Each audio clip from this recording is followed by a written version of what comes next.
Ei, amor, tô gravando. Oi, moça, não tem problema não. Meus alunos já sabem muita coisa sobre o litoral brasileiro. E agora só falta um último detalhe: os aspectos humanos, os aspectos políticos, né, que envolvem a ideia de litoral, as características humanas do litoral brasileiro.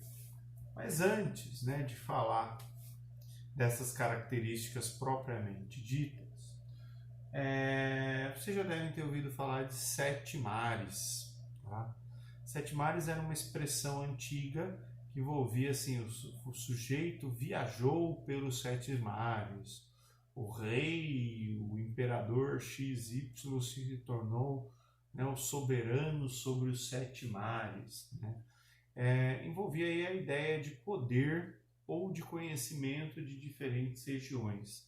Na antiguidade, né, os mares eles eram parte aí do mar Mediterrâneo, dos mares aqui da Península Arábica. Né? Na modernidade, né, se adaptou a essa versão, que seriam os sete mares, na verdade seriam sete oceanos. Mas é uma versão meio picareta. Eles consideram o seguinte, né? Pacífico Norte, Pacífico Sul, como dois mares, Atlântico Norte e Atlântico Sul, mais dois, quatro, Índico, Glacial Ártico e Glacial Antártico, né? Sete no total, tá? Com sete oceanos. De qualquer maneira, né?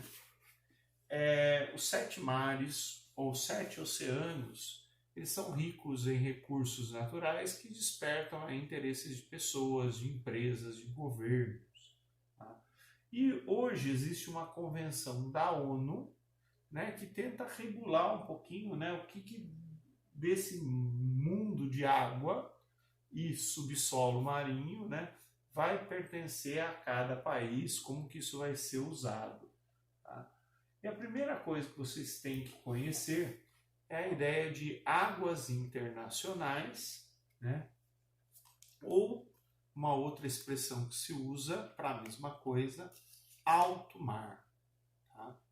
Águas internacionais ou alto mar é algo que não pertence a ninguém. Tá? Não sei se algum de vocês já fez cruzeiro em navio. Geralmente esses navios de cruzeiro têm uma coisa que é proibida aqui no Brasil, que é cassino. Tá? E aí o que acontece? As pessoas embarcam, né, no navio de cruzeiro e enquanto, né, o navio está aí nessa parte azul mais clara, né, ele vai estar nas águas brasileiras. Uma vez que ele vai para as águas internacionais, que são todas aí azul escuro, ele pode abrir as portas do cassino e funcionar normalmente. Então, o que acontece na água internacional, né, não gera, por exemplo, imposto para ninguém, porque está em águas internacionais. Os peixes das águas internacionais eles podem ser pescados, respeitado aqueles aspectos da Convenção de Baleia, Convenção do Atum, né, que tenta aí manter a reprodução dessas espécies. Tá? Uma outra curiosidade é que os países eles são responsáveis por aquilo que os seus barcos, né, fazem nas águas internacionais. Então, se um navio brasileiro derramar petróleo em águas internacionais, quem responde por isso, quem paga a conta, é o governo brasileiro. Tá? Ou se um crime for cometido em águas internacionais, né, tem vários aspectos do direito internacional para regular isso.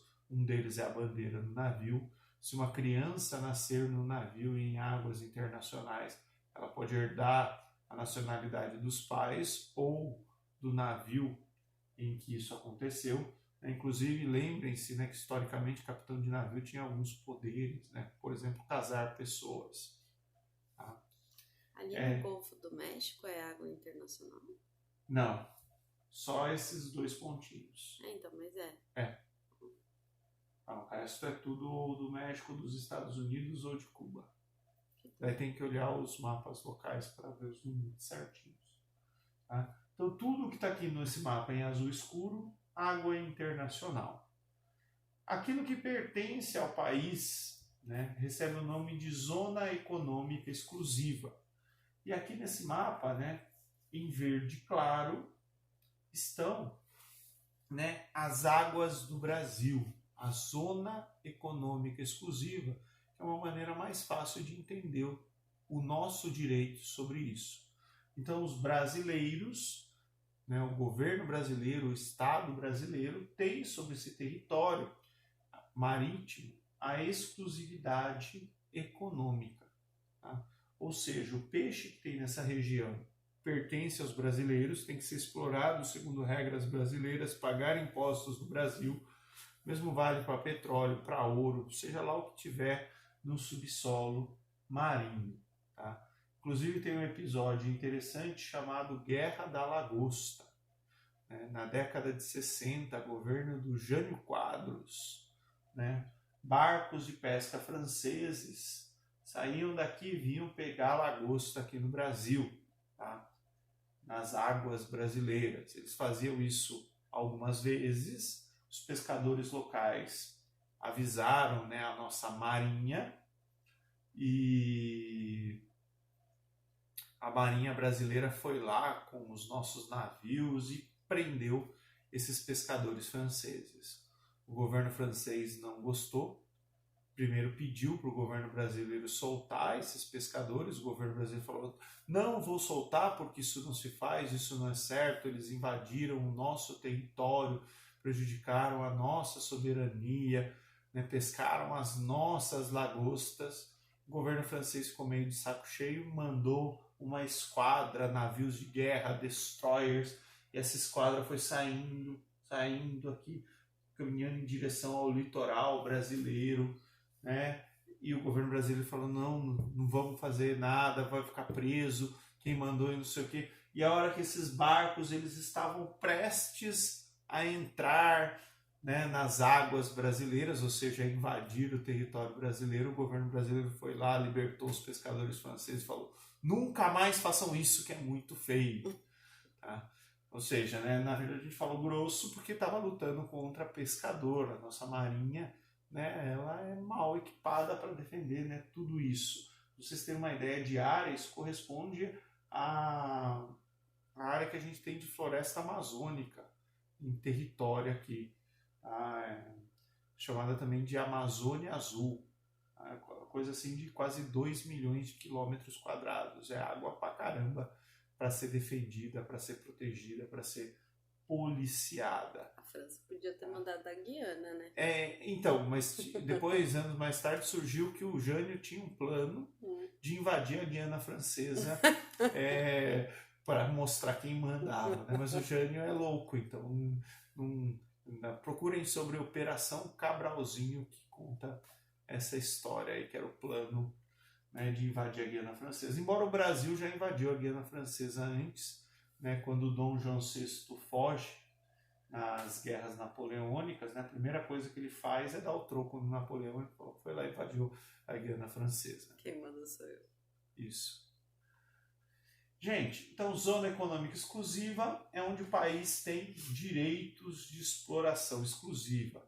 Notem que é tudo organizadinho, tá? Olha, a Zona Econômica Exclusiva aqui do Brasil, ela envolve também a autoridade dos estados. Então, cada estado litorâneo brasileiro, ó, ele tem um pedaço do mar, né, do Oceano Atlântico que pertence a ele. Tá? Então, por exemplo, se tiver petróleo, se for pescado, peixes, lagosta, camarão, seja lá o que for nessas águas, né, também tem os tributos, os impostos estaduais que devem reverter aí para os respectivos estados. Dentro disso tudo tem várias categorias, tá? Isso que vale mais para o direito internacional. Uma delas que é importante é a ideia de mar territorial. Mar territorial é um lugar que vale todas as leis do país. Mar territorial é uma faixa pequenininha, se eu não me engano, são 12 milhas náuticas, 22 quilômetros. Então, mar territorial vale todas as leis. Zona econômica exclusiva né, só diz respeito a direitos econômicos. Tá? Depois aí vocês olham com calma. Mas tem algumas curiosidades. Teve uma convenção da ONU que ela transformou, por exemplo, o direito, né, transformou a definição de ilha. Né? Antes, pedregulhos sobre o mar que não tinham água não eram considerados ilha. E a partir dessa convenção passou a ser considerado ilha. E aí o governo brasileiro fez o seguinte, ele foi bem longe, ó, né? Num lugar chamado Arquipélago de São Pedro e São Paulo, daqui a pouco eu mostro a foto para vocês. E ali no Arquipélago de São Pedro e São Paulo é um monte de rochas acima da água, né? E ele colocou uma casinha, o governo brasileiro fez ali uma casinha, de 15 em 15 dias ele troca as pessoas que estão ali, né? O pessoal da Marinha, cientistas que estão fazendo pesquisa. Então ele garante, ele prova para o mundo que essas ilhas, elas são habitadas. Né? E com isso tem brasileiros vivendo ali. E com isso é território brasileiro. E com isso, as 200 milhas náuticas que definem a zona econômica exclusiva, elas passam a ser contadas a partir daqui. O mesmo vale para um outro arquipélago aqui chamado Ilhas da Trindade e Martim Vaz, né, que aumentou. E aí o governo brasileiro também olhou para o litoral e falou, pô, tem lugares que a plataforma continental é mais larga do que 200 milhas, então também deveria valer. Então, hoje nós somos um dos países, né, que tem maior área de oceano do planeta. Tá? O problema é que a gente tem essa região, mas a gente não, né, consegue organizá-la, controlá-la, policiá-la da maneira adequada. Tá? Por fim, aqui são as ilhas oceânicas brasileiras, né, o Atol das Rocas, Arquipélago de São Pedro e São Paulo, vejo, são rochas com uma casinha. Ilha da Trindade, a Trindade é maior, tá? Na Ilha da Trindade funcionou até presídio, tem uma base da Marinha um pouquinho maior. A Ilha de Martim Vaz não tem ninguém, né? Como elas são relativamente próximas uma da outra, quando vai para lá, né, usa a Ilha da Trindade como base. Tá? E aqui o arquipélago de Fernando de Noronha, são eles que ajudaram, né, a aumentar a nossa zona econômica exclusiva. Né? E por fim, né, mais uma curiosidade, né? O espaço aéreo, o espaço atmosférico também é território do país. E no que diz respeito ao espaço aéreo, percebam que a gente controla uma faixa maior, né, sobre o Oceano Atlântico. Tá? O governo brasileiro é o responsável pelas convenções internacionais de direito, né, sobre o espaço aéreo, de monitorar toda essa região do Oceano Atlântico. E o que isso significa? A gente monitora tráfego de aviões. Se acontecer algum acidente aéreo nessa região, quem que é o primeiro país a deslocar navios para fazer busca, a deslocar aviões para fazer equipes de resgate, né, é o Brasil. Então essa parte do oceano, ela se torna, né, no que diz respeito ao espaço aéreo, né, território brasileiro também.